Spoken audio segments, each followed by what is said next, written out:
All right. Hey, everybody, and welcome once again to another episode of the Remarkable Coach podcast. As always, I'm your host, Michael Pacheco, and today with me, I have Jamaal Johnston. Jamaal is the Chief Leader Grower at the Leadership Growth and Research Center, an organization that specializes in growing leaders through training and coaching.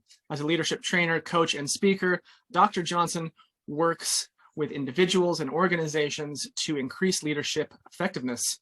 Jamaal, welcome to the Remarkable Coach. Thank you, sir. Thanks for having me. Is it all right if I call you Jamaal, or should we do Dr. Johnston? Nah, Jamaal is fine. We're real informal. It's cool. Beautiful. I appreciate that, Jamaal. Yeah, man. As always on this podcast, I kind of like to just open things up by inviting our guests to tell us a little bit more about yourself in your own words and what got you into coaching. All right. Well, I've been in the leadership development space for probably about 10 years now. And my first coaching experience actually started out as a mentoring experience with a youth organization. I thought I was doing mentoring, but it turned out that I was kind of doing coaching. Once I got into the professional coaching space and learned a little bit more about the process of coaching, I was like, hey, man, I've been doing this for 5-6 years now. Kind of got the swing of it, found I had some success with the youth. And I figured that we would be able to put it in place and kind of expand it and expand the offering. And that kind of got me to the professional space now. Nice. That's awesome. And tell us a little bit more about your clients. Who is it you work with? Who is your ideal client? Well, of course, it's a marketing nightmare. I say everyone, but actually who we're focusing on now is the middle managers. We're looking at those people been in the game for a while. They're very good at what they do, and they're in a position to make that next leap. So those are the people that we're kind of keying in on and kind of helping them get from where they are to where they want to be in their professional space and also personally, because making that move sometimes comes with a few different life challenges as well. Awesome. Middle managers in what type of companies? Like smaller businesses? How many people in the organization? Yeah, small to medium business. We haven't done anything, large. None of the larger organizations yet. So typically, smaller organizations to medium-sized companies. It's kind of where my niche is now. To give us kind of an idea, so I've one thing I've kind of noticed in my conversations with coaches and business leaders over the years is that one person's idea of a small business is very different than another person's. And I know the Small Business Administration, I believe their definition of small business is anything under 7 million a year. So in terms of headcount size, what is small business for you? For us, we're looking at a few hundred. So it's probably between 3 and 5. Now, we do have some medium organizations, and I'm calling that, anything over 5. When you get to 7 and 8, that's about medium. So yeah. We're right in that range. Yeah, that tracks. Okay. Well, first of all, I want to applaud you for not saying that everybody is your ideal client and narrowing that down to middle management. I know from experience and from working with dozens and dozens of coaches that it can feel like cutting your legs off at the knees to say, I'm not going to work with these people. Because you want to be open to doing that, right? So good for you for narrowing that down. And how do you market yourself these days? Where do you get your clients, and how do you market yourself? A lot of it is word of mouth, and actually through the organization, we do a lot of training, leadership development, and just kind of through the interaction with the different clients that come through. It's like, hey, we also do coaching. So between the leadership training and some of the other coaching clients that I have, of course, that do the referrals. Those are my main two avenues of bringing new clients in: the leadership training and word of mouth through existing and previous clients. Nice. Right on. What does a typical engagement with you look like? In our engagement, typically, and it's basically we just figure out where the client is, what they want to work on. So we kind of start off with the agenda. We kind of get what they're looking at as far as different obstacles, and then we come up with the action plan. So I try to keep it very, very basic, very simple. I want my clients to walk away with 1 or 2 action steps that they can put in place, and we can kind of talk about for the next session. So, hey, you said you were going to do A, B, and C. How did that go? And they say, hey, A and B was great. C was a total failure, and I'm not sure why. And then we kind of dive that for the next session. Okay, that tracks. And in terms of like more medium or longer term, what does those engagement looks like? So you're talking about sessions. Do you guys have like one session a week? Are your packages like, do you have 3-month engagements or 6-month engagements? Yep, I typically do hour sessions, and they're 3 months, and they can reoccur as the client wants. So if a client says, "Hey, while I'm working on a short-term project, I think working with you for 90 days will get me in and out," then I've done it that way, and also done some with they start off with 90 and say, "Hey man, this is going very well. I got the initial goals that I was looking for, and I want to see what's down the road, and I want to keep going." So we start with the 90-day block, 3 months, and then we continue at a 90-day block. So we kind of give them an opportunity to continue or stop. I don't want to lock them in and make them feel that they are obligated for a year or 6 months. Just say, let's do 90 days at a time and see how that's working for you. And you find, I presume you find 90 days to be a pretty effective chunk of time in order to help your clients meet specific goals. Can you talk a little bit about that? Yeah, definitely. The 90 days, and I guess, kind of depending on who you ask, they say, 70, 90 days, it takes that time to develop a new habit. So 90 days I found for me and the way I work with my clients, it kind of gives us a good time, a good block of time to kind of dive in what they're looking at, get some traction, get some results. And again, if they need to come back, we always can do it again for another 90. So it just kind of depends on what that goal is for that particular client. Like I said, I've had some clients like, "Hey, I'm working on this short-term project, and I think you can get me straight in, under 90 days." So I think the 90-day block will be more than enough to get us where we need to be. Cool. Can you talk a little bit about the kinds of projects that you work on with your clients? Yep. Anything from, that promotion, getting to that next step, to specific projects. So I might have a client that's working on a new initiative. I had a client in HR, and they were bringing an onboarding package that they had to renew. So they're like, "Hey, we want to see how is best to approach this project, and what are some of the things that I need to put in place." So we kind of just talked about that and went over that. And of course, they worked closely with their team, but they would come back and kind of have a sounding board with me and say, "Hey, this went well. Didn't quite like how this happened. Not sure why it went that way." And I want to kind of talk about it, trying to see if I can wrap my head around the results that we got. Mm-hmm. Nice.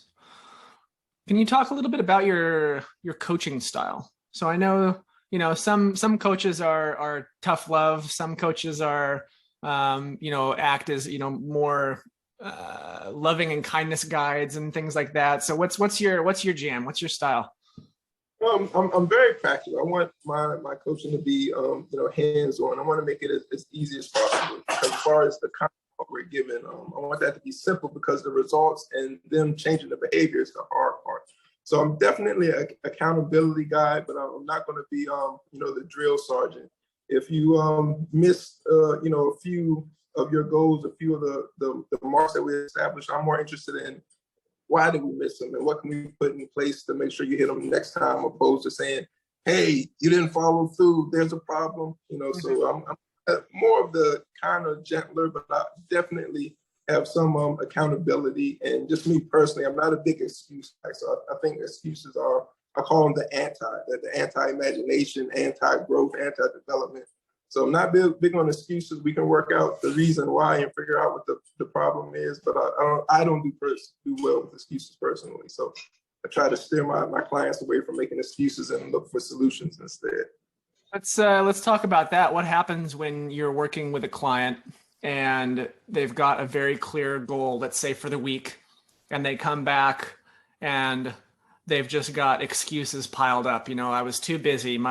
Things were happening with my family. Things were happening with the company. How do you work with them to help them overcome this external, right? The external excuses, and take responsibility for it themselves and empower them to make those changes for themselves? Well, we look at first, is it an excuse or is it a legitimate reason? If you had 3 or 4 life things happen and you just couldn't do it, then that's understandable. But we have that conversation. It turns out, you know what, Jamaal, I really could have managed my schedule a little bit better, and if I pushed myself, I could have got that one task done. And again, these are coaching opportunities and chances for the client to kind of get that growth and find some of those recurring habits that are causing them not to meet some of their goals. So it's always a conversation. It's always a conversation. I like it. I like it. Let's talk about some of your wins, Jamaal. Tell us about some stories about clients that you've worked with. Names and faces change to protect the innocent. But tell us about some big wins that you've had, some successes. I think my first success that kind of got me thinking that I might not be too bad at this coaching thing with the youth group. I had a group of young men who started doing I call it mentoring, but it was actually coaching. We started the coaching when they were actually in ninth grade. And that group of young men went from ninth grade to now they have graduated college and working on their next steps in their profession and their graduate work. So that's the first big win that I kind of count that kind of got me kickstarted into this space. Another one, recent when I had a client that was looking to start small business. He was actually trying to get into the training space. And we kind of hooked up because that was something that I was kind of doing. And he was kind of looking at putting it off and doing it later. Hey, at the beginning of the year, I'm going to really kick this off and I'm going to get it started. And he was one of the type of people that would plan from now until forever. And so I just asked him a simple question. I was like, you looks like you have some great plans. You got all the steps down. Is there anything that's stopping you from starting this next week? And he thought about it and was like, well, no, it's not. And then I said, well, could we have an action item and get you to initiate this on Monday? And he thought about it and was like, well, I don't see anything that's stopping me from doing it. And I just asked him, okay, well, will you commit to having this started and initiate this on Monday? And he was like, yeah, I guess I can. And from that step, he kind of started.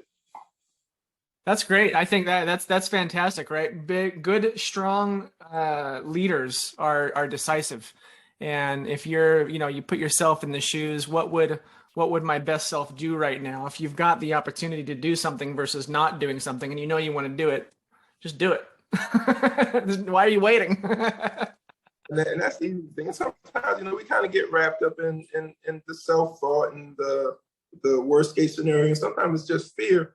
And one of the things that I've covered with coaching, sometimes all the coaching relationship is that person saying, hey, I believe you can do it. So you should go ahead and do it. Yeah. And sometimes that's as simple as the process is. Nice. Nothing holding you back but you. Go ahead and figure it out. Yeah. I love it. Tell us about some failures, some times where you've been working with a client and maybe things have not gone perfectly, and what you've taken away from that, what you've learned from that, and how you've grown as a coach. Oh boy, very recent lesson. Even though a client may seem right, you might not be the right coach for them. Mm-hmm. So kind of having that process of where you're really taking the time and you guys are filling each other out. Because sometimes with the business, sometimes it's client driven, especially starting off. You want to get the clients, you want to get started, you want to get going.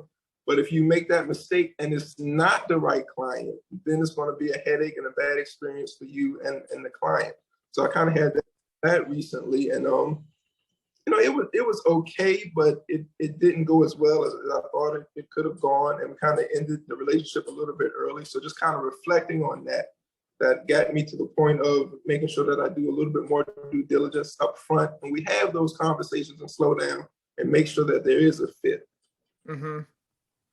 Yeah, I think that's great. That's a great one. I think that's true for really any business, but especially for coaches, because it's such a personal, especially for one-on-one coaches, right? Even with group like workshop coaches and team coaches, it's very personal. It's not transactional at all. It's very personal work, right? So you need to make sure that when you're having that conversation with your prospect, that you're interviewing each other. It's not a one-way street. It definitely, and a lot of your coaches, a lot of your audience, they'll be able to relate to this. but it is a relationship, and oftentimes it's a more intimate relationship. So it's nothing like, hey, I'm a clock in 9 to 5 and be in and out. It's it's a personal relationship, and if you can connect with your clients, that just makes that experience that much better for both parties. 100%, 100%.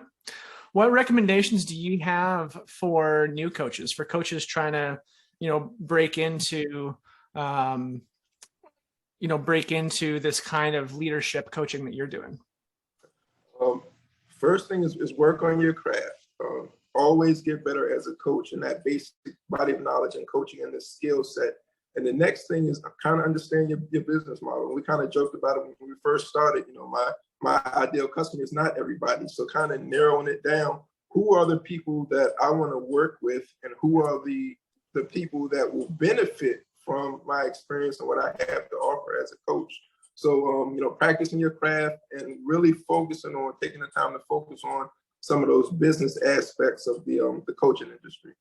100%, 100%. So working on your craft, can you talk a little bit more about that? What does that mean? How does one work on that?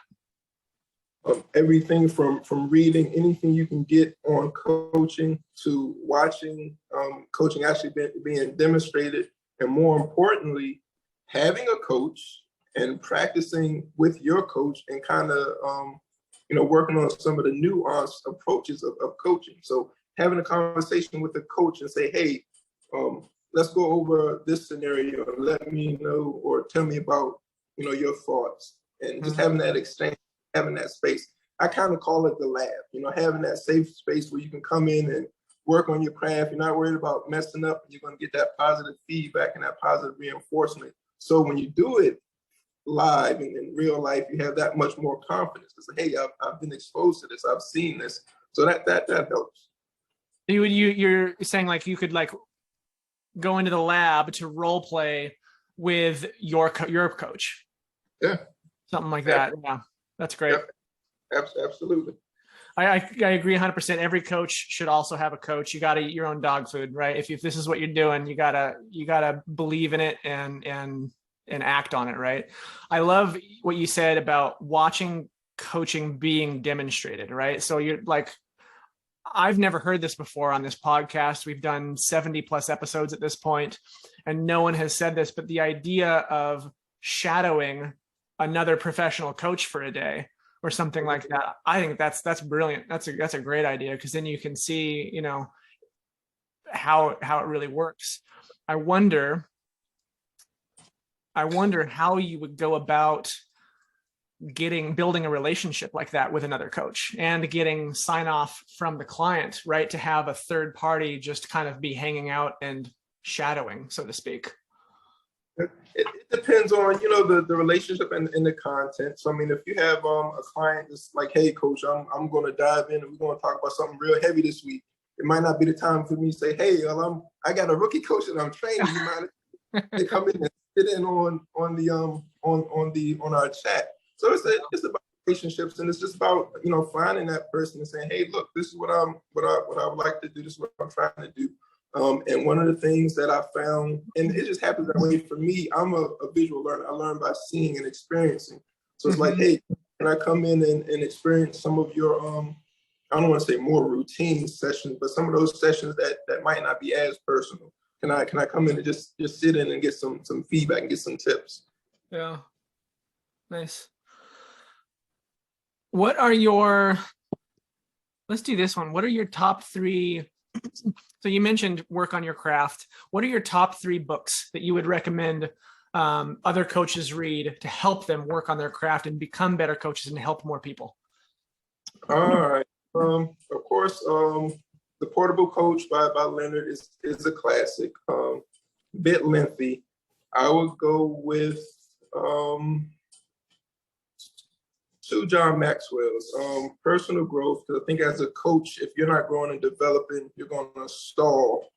And I think the next one to kind of, I'm going to change it, still a John Maxwell. I was going to say great leaders ask great questions, but I would throw in Failing Forward, because it puts a different spin on the failure and how that is not necessarily a negative process. So portable coach, failing forward, and what was the other one? Great leaders ask great questions. Oh, personal growth. Personal growth. Yep. Anything personal growth. Yep. So the 15 laws of personal growth from the Maxwell ones I've read before. Personal growth, or I'm sorry, portable coach. I'm not familiar with. Can you talk a little bit about that? I'm curious.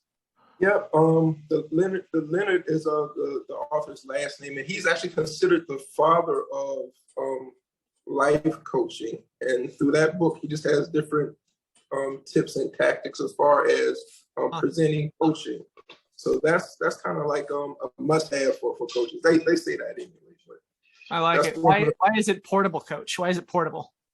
Because I think it's with this concept and the framework that he presents, you can take it anywhere. So I mean, I think that's the kind of the idea behind it. And I think it's Thomas J. Leonard. I get mixed up on his first name. I think it's Thomas.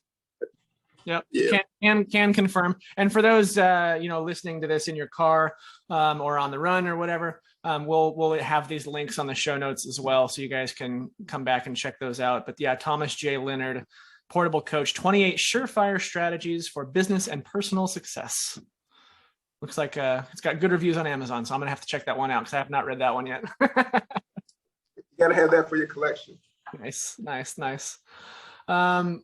Man, awesome, Jamaal. I mean, I think we're kind of blowing through this pretty quickly. Is there anything else that you would specifically like to chat about that we haven't touched upon yet? I think we covered everything. I think the biggest thing, one of the takeaways that I would share was the recommendations for those new coaches, and again, it's working on the craft and understanding the business standpoint. And I think the main thing is just like to know that it's a process. And we're going to have those great days. We're going to have those bad days. I've had those days where I'm like, I am the Steph Curry of coaching. And I had those days where it's like, this will be my last session. So just know it's with life. You have those ups and downs. But if you are passionate about helping people, kind of helping people get from, where they are to where they really want to be, coaching is a great profession for that. I love it. And those Steph Curry days got to make it feel like it's worth it.